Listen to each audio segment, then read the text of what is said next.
안녕하세요. 경제 시그널 김태욱입니다. 비트코인이 연일 약세를 보이면서 시장은 극도의 불안감에 휩싸이고 있는데요.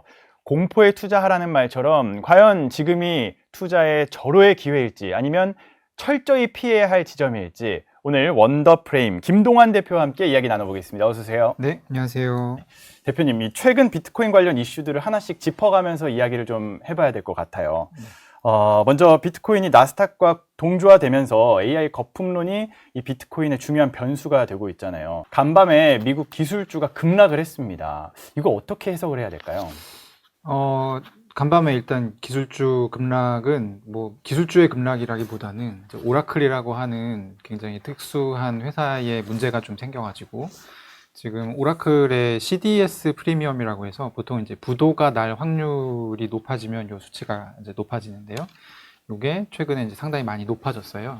높아졌던 이유는 오라클이 했었던 데이터 센터 관련한 투자들이 좀 제대로 진행이 안 될 가능성이 높다 이런 얘기가 나오면서 오라클 같은 경우는 지금 돈도 많이 썼고 그리고 그거에 비해서는 최근에 또 실적 발표도 나오긴 했습니다만 어쨌든 AI가 굉장히 잘 돼야만 하는 그런 상황입니다. 근데 이제 오라클 같은 경우는 돈도 많이 썼는데 조금 쉽지 않을 것 같다라는 예상이 나오면서 사실은 오라클과 비슷하게 이제 비슷한 처지에 있는 회사들, 데이터 센터 주라든지 아니면 LLM 관련 AI 주라든지 이런 주식들이 좀 많이 내렸죠. 그래서 비트코인 같은 경우는 어제는 사실 계속 안 좋았던 게 아니고요.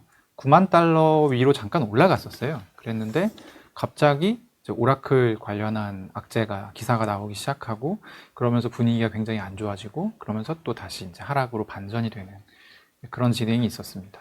근데 브로드컴이라든지 마이크론 같은 경우에는 실적이 좋게 나왔는데도 기술주가 급락을 했어요. 이 네. 부분은 어떻게 봐야 하나요? 일단은 실적과 관계없이, 그러니까 실적이 안 좋게 나오면, 그러니까 우리가 보통 예상치가 나오잖아요. 네.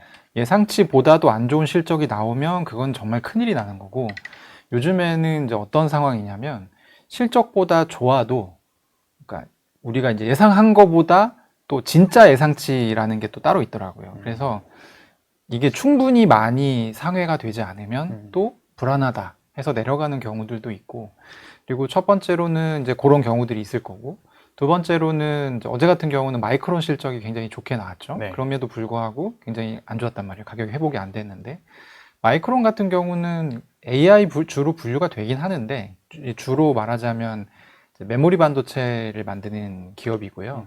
그래서 지금 AI주의 위기는 투자를 많이 실제로 집행을 한 곳들이 투자에 대한 성과가 없으면 어떡하나. 약간 이런 차원이라서 사실은 실적이 좋았지만 반전시킬 수 있을 만한 위치에 있는 그런 주식은 아니었던 거죠. 기본적으로는 선반영됐다라고 볼 수 있는 거네요, 그러면. 그렇죠. 그리고 마이크론이 그러니까 아무리 실적이 좋게 나온다 한들 그게 시장의 어떤 향방을 가를 수 있는 주도주의 지금 상황은 아닌 거니까요. 그리고 또 하나의 변수로 볼 수 있는 게 일본은행의 금리 결정일 것 같아요. 네. 일본 금리 인상이 예고되면서 엔캐리 청산 압력 우려가 나오고 있는데 이 비트코인에 어떤 영향을 미치게 될까요? 일단 개인적으로 생각할 때는 이번 엔캐리 청산 같은 경우는 발생하지 않을 가능성이 높다고 보고 있어요. 왜냐하면 작년 8월에 엔캐리 청산이 있었는데 그때 같은 경우는 좀 불확실한 내용들이 많았어요. 그러니까 가령 일본이 계속 금리를 올릴 거냐 말 거냐 이 부분에 대해서도 이 금리가 발표되기 며칠 전에 약간의 불확실성이 생겼었고, 기본적으로 엔캐리 청산은 미국의 금리가 내려오고 일본의 금리가 올라가는 과정에서 이제 양국 간의 이 금리 차가 발생하는 과정에서 생기는 거거든요. 근데 그냥 좁아진다고 생기는 게 아니고 상당한 불확실성이 있어야 돼요. 왜냐하면 일본 같은 경우는 이 문제 때문에 금리를 특히 올릴 때는 굉장히 오래전부터 사전 고지를 합니다. 명확한 신호를 줘요, 시장에. 그래야 금리를 막상 올릴 때 한꺼번에 청산이 일어나지 않고 서서히 청산이 일어나는 거죠. 대비를 해서 충격을 완화시키는 그런 이제 유도를 하는데 작년 8월 같은 경우는 그 부분이 좀 부족했기 때문에 갑자기 이제 언화인드 물량이 생기면서 청산이 일어났던 것이고, 이번 같은 경우는 굉장히 이제 예상이 됐던 부분이에요. 사실은 오래전부터. 그래서 일단 급격한 청산이 당일날 있을 것 같지는 않은데, 명확하게 특히 이제 비트코인이라든지 다른 암호화폐 가격에는 악재로 작용을 하고 있는 것 같긴 합니다. 왜냐면 불안하니까. 사람들 입장에서는 야, 이거 금요일 날 또 막 작년처럼 내려가는 거 아니야? 10%씩 떨어지는 거 아니야? 그러면 일단 이제 또 팔게 되잖아요. 그런 좀 움직임이 있는 것 같긴 합니다. 금값은 강세예요. 근데 네. 디지털 금이라고 하는 비트코인은 약세예요. 왜 이렇게 다른 건가요? 금 같은 경우는 지금은 이제 안전자산이고 또 어떤 특히 이제 법정 통화들 대부분 이제 달러로 대표되는 그런 법정 통화의 반대항에 있는 것이죠.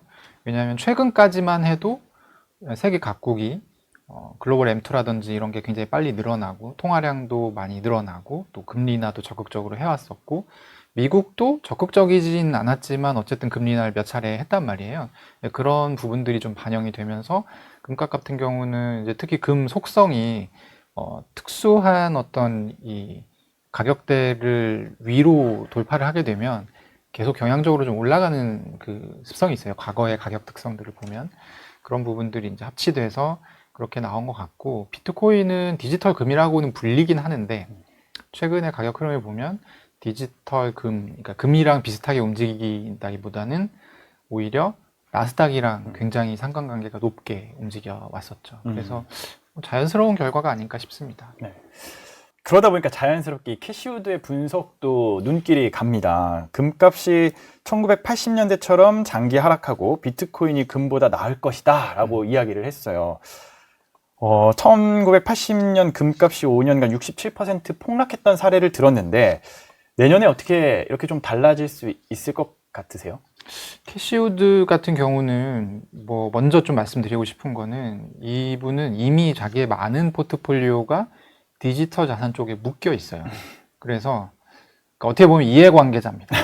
비트코인 가격이 올라야 돼요, 이 사람은. 네. 그래서 좋은 전망을 할 수도 있다라고 생각하는데 그냥 딱 이 말 자체만 놓고 보면 아마 방송 보시는 이 시청자분들께서도 저게 뭔 소리지? 약간 이런 생각 하시는 분도 있을 거예요. 상관관계가 있나? 저도 비슷하게 생각하고요. 이 1980년대 같은 경우는 또 이제 지정학적인 이슈라든지 이런 부분들이 많이 작용을 했었고, 오히려, 근데 결과적으로 저는 비트코인 가격이 올라갈 것 같긴 합니다. 근데 이제 그게 금 가격 때문에 어떻게 될 것 같다라는 생각보다는 오히려 스테이블 코인이나 이런 디지털 자산 사용 자체가 많아지면서 비트코인 자연스럽게 상승 효과를 받지 않을까 그렇게 생각하고 있습니다.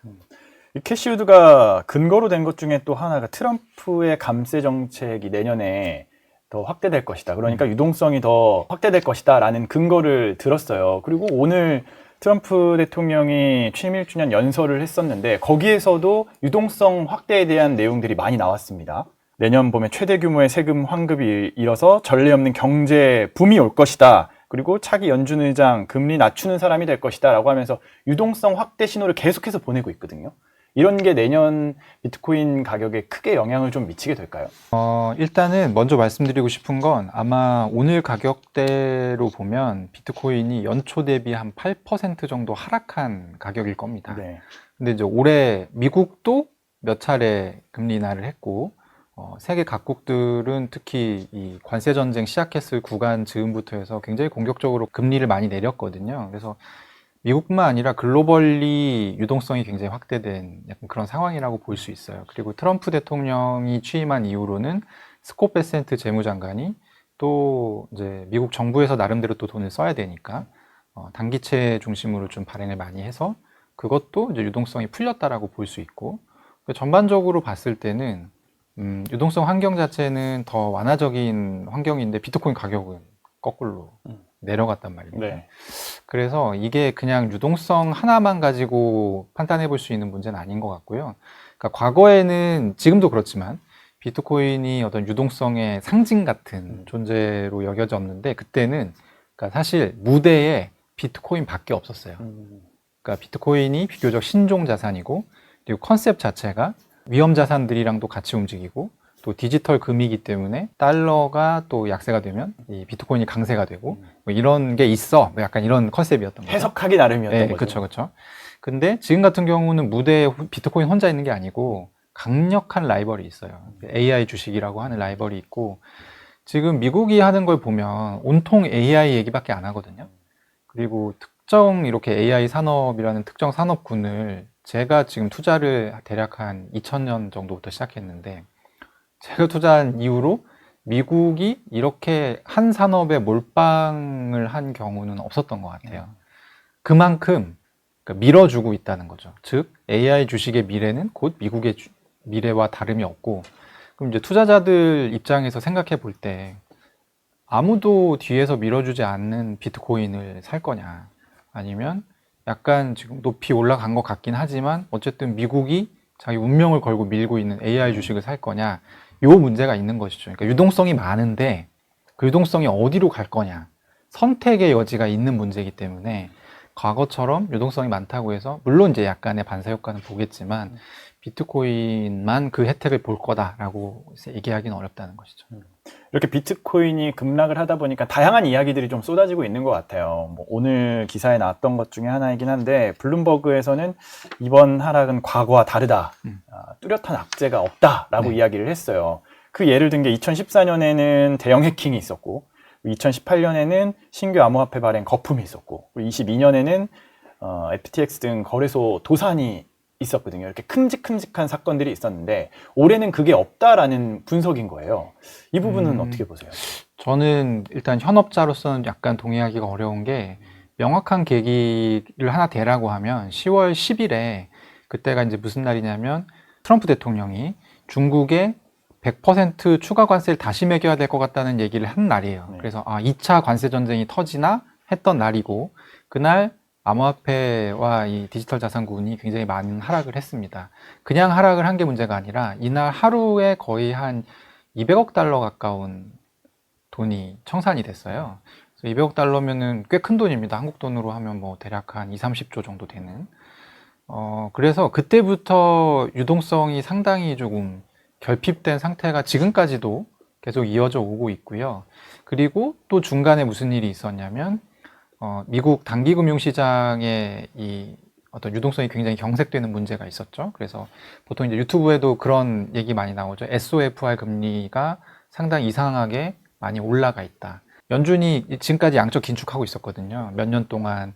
그래서 12월 1일자로 양적 긴축이 끝났어요. 근데 12월 12일자로, 그러니까 불과 10일 만에 다시 이 자산 매입을 시작했거든요. 자산 매입이 이제 사실은 이제 양적 완화의 다른 말인데, 그러니까 원래는 시중에 유동성이 너무 많다고 해서 이걸 줄이다가 줄이는 조치를 끝낸 지 10일 만에 다시 돈을 풀기 시작한 거예요. 네.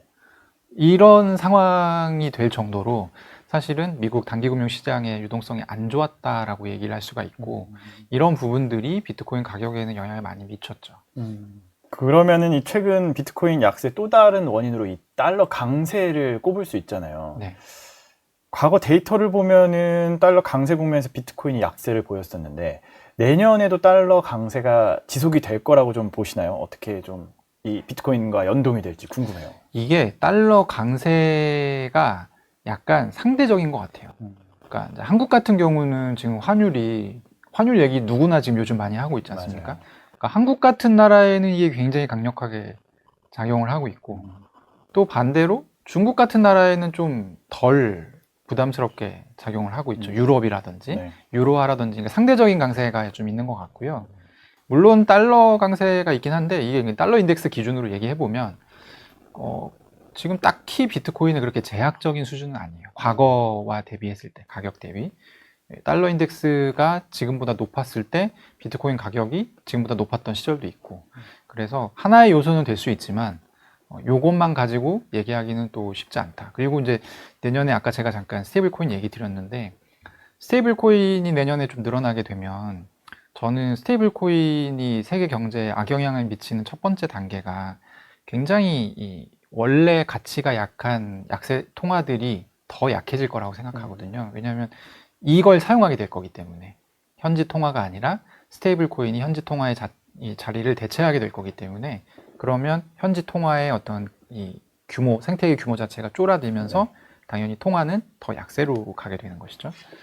그래서 그럴 가능성이 있다고 생각하기 때문에, 그러면 또 이제 사실 명목상으로는 달러 강세가 될 거예요, 내년에. 하지만 스테이블 코인이 이렇게 활성화되면서 또 비트코인이 올라가게 되는 그런 압력을 받을 수 있다는 것이죠. 그래서 약간 복합적으로 봐야 되는 시기인 것 같습니다. 투자자 입장에서는 지금 뭐 너무나 많은 이야기들이 쏟아지다 보니까 어느 쪽에 기준을 잡고 대응을 해야 할지 혼란스러운 상황이에요. 뭐 JP 모건 같은 경우에는 내년 17만 달러를 간다 이렇게 전망을 했었고, 또 피터 브란트 같은 경우에는 4만 달러까지 추락을 할 거다라는 이야기가 나왔어요. 이거 어디에 기준을 두고 대응을 해야 할까요? 이게 제가 지금 말씀 안 드린 부분이 몇 개 더 있어요. 사실 그러니까 정말 말씀하신 것처럼 최근 비트코인 가격을 예측하기가 너무 어렵습니다.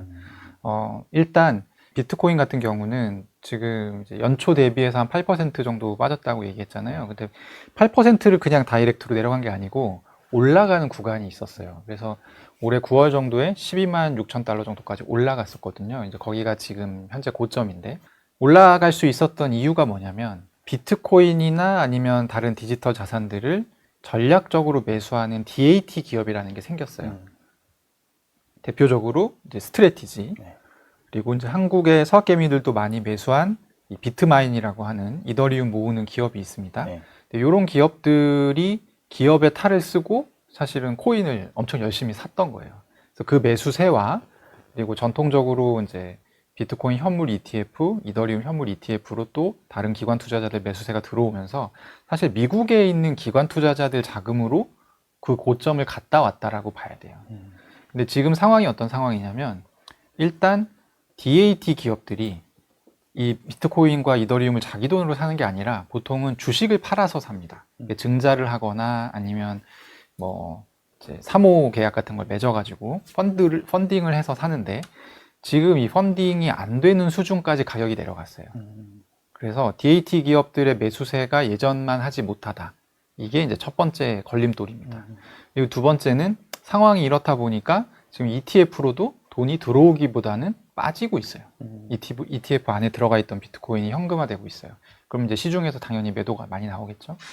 이렇다 보니까 지금 가격이 지지부진한 것이고, 그래서 어떤 특별한 모멘텀이 생기지 않는다라고 하면 저는 현재 상태가 조금 길어질 가능성이 있다라는 생각이 들고, 다만 다행스러운 것은 12월 FOMC에서 연준이 아까 얘기했었던 그 단기 금융시장 경색을 풀기 위해서 이제 RMP 계획을 공개를 했고요. RMP 계획은 이제 월에 보통 한 400억 달러 정도를 요 단기 금융시장 경색을 완화시키는 데 사용하겠다. 단기 국채지만 사실 좀 애매해요. 3년 이하 이제 국채를 다 살 수 있게끔 해놨는데, 지금 요 국채를 집행하는 내용을 좀 보니까 대략 한 3일에 한 80억 달러씩 사는 것 같아요. 근데 이제 문제는 아까 얘기했던 SOFR 금리가 지금 그래도 잘 좀처럼 내려오고 있지 않아요. 그래서 시중에는 여전히 좀 유동성이 타이트한 약간 그런 상황이고, 시중 유동성이 이렇게 됐을 때 발생하는 문제는 뭐냐면 비트코인 가격이, 그러니까 시중 유동성이 부족하면 달러 현금이 부족하다는 얘기거든요. 그래서 달러 현금을 만들 수 있는 것들이 팔리게 돼요. 대표적인 게 비트코인 같은 자산이죠. 비트코인 팔면 달러가 나오니까, 그죠? 그래서 달러를 그래서 가지고 있으려고 하는 사람들이 많아지는 게 이 단기 금융시장 경색의 문제라고 볼 수 있는데, 어쨌든 이 문제가 연준이 12월 11일부터 돈을 풀기 시작했지만 아직도 풀리지 않고 있다. 그래서 이런 제가 얘기했던 되게 어렵게 느껴지실 수 있는 부분들인데, 이런 문제들이 다 지금 비트코인에 얽혀 있습니다. 그래서 뭔가 한번 왜 그리스 로마 신화 보면 복잡한 매듭을 끊어주는 칼질이 나오잖아요. 그런 어떤 계기가 좀 필요한 상황이라고 볼 수 있습니다. 그러니까 악재가 좀 많이 있는 것 같은데 또 공포를 자극하는 부분들도 있는 것 같아요. 이 구글이 양자 컴퓨터 칩 윌로우를 발표한 이후에 양자 컴퓨터가 비트코인 암호를 해킹할 수 있다라는 공포도 결국에는 투심을 좀 가로막고 있다라는 시각도 있더라고요. 이게 실제 위협 수준이 어느 정도라고 보시는 거예요? 이게 그러니까 이제 먹을 게 없으니까 디지털 자산 업계 안에서 싸워요. 이게 재밌는 얘기인데, 무슨 얘기냐면 양자 컴퓨터는 사실 비트코인 해킹을 하려면 제가 알기로는 2030년이 훨씬 지난 후에야 가능합니다. 근데 이제 지금 먹을 게 없잖아요. 그러다 보니까 이더리움 창시한 친구가 컨퍼런스에서 이런 얘기를 했어요. 2028년에 양자 컴퓨터 해킹이 발생할 수 있으니 이더리움은 여기에 대응해야 된다. 갑자기 얘기를 한 거예요. 2028년이면 이제 2년 남았습니다. 그렇죠. 이제 2026년 고시니까. 근데 왜 이런 얘기를 했냐면 비트코인을 제외한 나머지 이 블록체인들은 양자 컴퓨터 대응이 되게 쉬워요. 양자 컴퓨터 대응은 양자 내성 암호로 갈아 끼우기만 하면 됩니다. 근데 이 친구들 같은 경우는 블록체인의 어떤 뭐 코딩이나 이런 부분들을 이제 업그레이드 시킬 수 있는 그런 환경이 잘 갖춰져 있어요. 그러니까 서로 소통도 잘 되고, 그리고 수시로 업그레이드가 지금 진행되고 있어요. 블록체인들이. 그리고 이더리움 같은 경우 그래도 탈중앙성이 많이 되어 있어서 이런 게 조금 어려운 작업인데 이더리움이 잘 하고 있기 때문에 비탈릭 부테린이라는 이 이더리움 창시자가 그 얘기를 자신 있게 한 거죠. 왜냐하면 이게 지금 이제 발목을 잡는 블록체인은 비트코인밖에 없거든요. 근데 이더리움이 2위잖아요. 네. 그래서 저는 다분히 전략적인 발언이었다라고 생각하고 있고, 근데 사실은 이 문제가 그러면 대응을 안 해도 되는 문제냐? 그렇진 않습니다. 왜냐하면 비트코인 업계 안에서도 이런 지적이 굉장히 많이 나와요. 왜냐하면 비트코인 초기에 만들어진 이제 지갑 주소들이 있어요. 이 지갑 주소들은 특히 양자 컴퓨터를 이용한 해킹에 취약합니다. 그래서 양자 컴퓨터가 비트코인 이 초기에 만들어진 지갑들이 또 하나같이 비트코인이 그냥 꽉꽉 차 있거든요. 되게 많이 들어있어요. 그래서 이걸 해킹하게 된다라고 하면 비트코인 이 생태계가 엄청 혼란에 빠질 수 있겠죠. 그래서 비트코인 투자자와 비트코인 개발자들 뭐 해서 이 친구들도 우리도 양자 내성 암호 어떻게 해야 되는데, 근데 이게 어려운 게 이 초기 물량 중에는 주인이 있는 것도 있고 아마 주인이 죽은 것도 있을 거고요. 주인이 이걸 아예 잃어버린 상태인 것도 있을 거예요. 그래서 이거를 양자 내성 암호를 얹힌다라는 얘기는, 그러니까 사실 우리 이 사업합니다. 우리 마치 이제 재개발할 때 사는 사람 체크하잖아요. 네. 집주인 체크하고. 네. 그런 과정을 겪어야 돼요. 무조건. 그러니까 이게 어려워요. 비트코인은. 거의 불가능한 거 아니에요, 그러면? 그러니까 이제 불가능은 없는데, 네, 불가능은 없어요. 닥치면 하게 될 텐데, 어쨌든 그게 이제 리스크긴 합니다. 그리고 양자 컴퓨터가 나왔을 때, 저희 이제 가능하게 됐는데요. 뭐, 몇 월부터 영업할게요. 이 형태가 아니기 때문에 갑자기 튀어나올 거잖아요. 저희 이렇게 됐습니다. 했을 때 비트코인 업계에서 이 어떤 시장 충격을 어떻게 받을지 그런 부분들은 좀 염려가 되는 부분들이 있죠. 그럼 지금 이야기만 들어보더라도 비트코인 자체로 봤을 때는 일단 2030년 전까지는 그 위험을 계속해서 공포심을 갖고 가야 되는 상황인 거고, 객관적으로 그렇습니다. 네, 그리고 지금 뭐 변수들도 너무 많고 얽혀 있는 것들도 너무 많고, 그럼 비트코인은 지금 투자의 절호의 기회가 아니라 오히려 조금 철저히 조심해야 하는 그런 순간이라고 판단이 될 수밖에 없는 것 같거든요. 지금이 비트코인 투자의 절호의 기회라는 얘기는 할 수 없을 것 같고, 왜냐하면 이대로 올라갈 수도 있어요. 올라갈 수도 있고, 여전히 비트코인 내년 전망, 2026년 전망을 하는 하우스들의 뷰를 종합해 보면 제일 많은 구간이 16에서 20만이에요. 근데 올해도 초에 그랬거든요. 네. 2025년 말에 16에서 20만 갈 거다. 그러니까 사실 가격 전망을 하는 데 있어서 별로 달라진 요소들은 없는 거예요. 그래서 지금이 이제 8만 달러대로 내려가 있는데 지금 뭐 거짓말처럼 오늘부터 상승해서 올라갈 수도 있습니다. 의외로 이런 어떤 지금 경색들이 많이 이 유동성 경색이 풀리고, 그리고 지금 보면은 AI 주식들 같은 경우는, 그러니까 지금 AI 주식 같은 경우도 올해는 AI 주식 농사로 해서 다들 행복하게 잘 지냈잖아요. 그러니까 이제 근데 내년에도 요게 통할이라는 보장이 없어 보이거든요. 지금 미국 정부도. 최근에 미국 정부가 꺼내든 카드가 뭐냐면 AI 로봇이에요. 그러니까 AI LLM은 여기까지인 것 같다.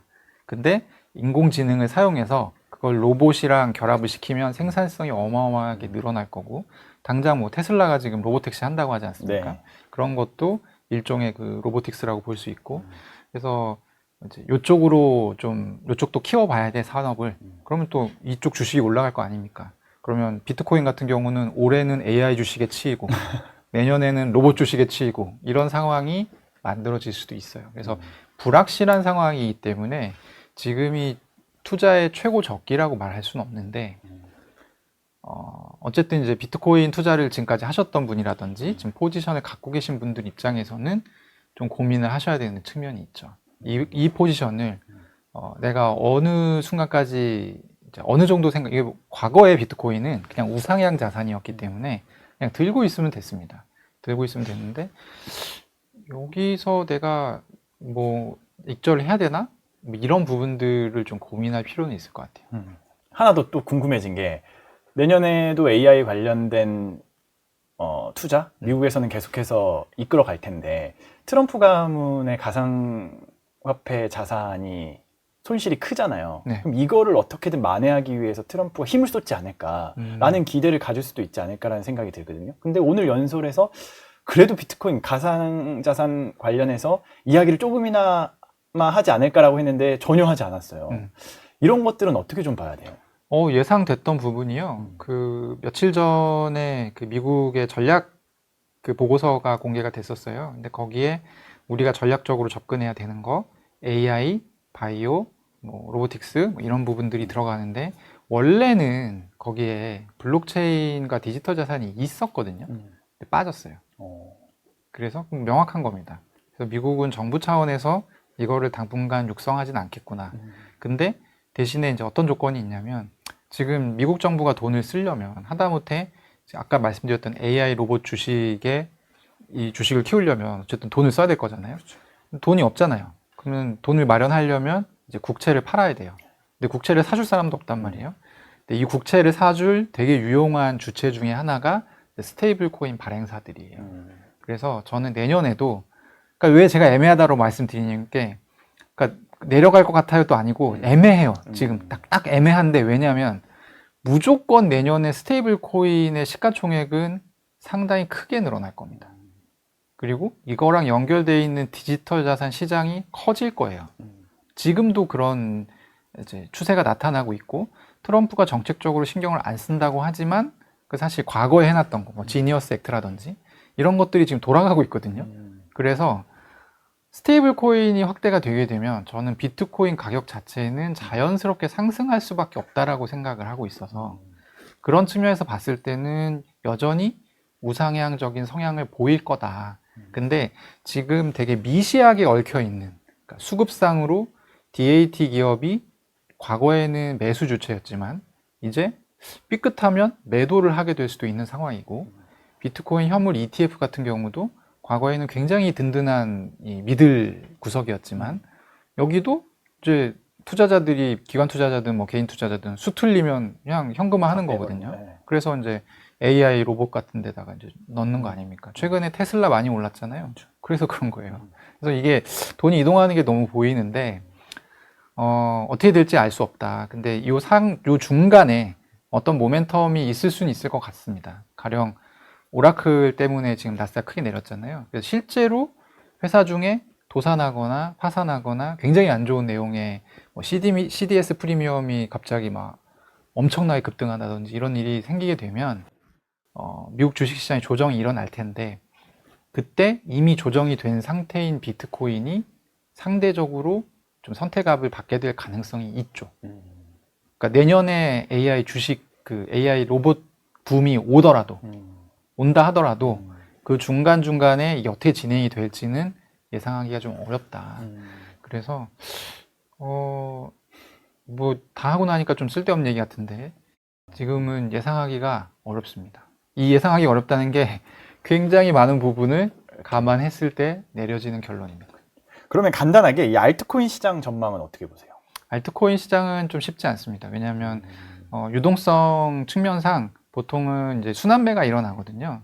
순환매가 일어나는데 비트코인 가격이 이제 사경을 헤매고 있는 상태에서 알트코인 혼자 잘 가기는 좀 쉽지 않고 여기에 예외가 될 수 있는 몇 가지 알트코인이 있기는 한데 그런 알트코인조차도 가령 이번에 이제 알트코인 현물 ETF가 올해 한 10월부터 열리기 시작했거든요. 네. 그래서 뭐 리플이라든지 체인링크라든지 뭐 이런 것들이 지금 열리고 있어요. 그래서 거래가 되고 있는데 초반에 돈이 상당히 많이 들어왔습니다. 네. 거의 몇 천만 달러 정도가 들어왔었는데 결국에 비트코인 가격이 지지부진하니까 지금 멈췄거든요. 유입세가 멈췄어요. 이런 것만 봐도 알 수 있듯이 비트코인 가격이 회복을 하느냐가 가장 중요한 부분이고 어제를 기점으로 어제 이렇게 올라갔다가 내려왔다 했잖아요. 어제를 기점으로는 지금 이더리움 가격도 상당히 좀 맥을 못 추는 구간으로 접어들고 있습니다. 그래서 지금은 비트코인이 제일 좀 중요한 그런 시기라고 볼 수 있습니다. 알겠습니다. 오늘 말씀 잘 들었습니다. 지금까지 원더프레임의 김동환 대표와 함께했습니다. 고맙습니다. 감사합니다. 저희 경제 시그널 영상 많이 봐주시고요. 좋아요, 구독, 알림 설정 부탁드립니다.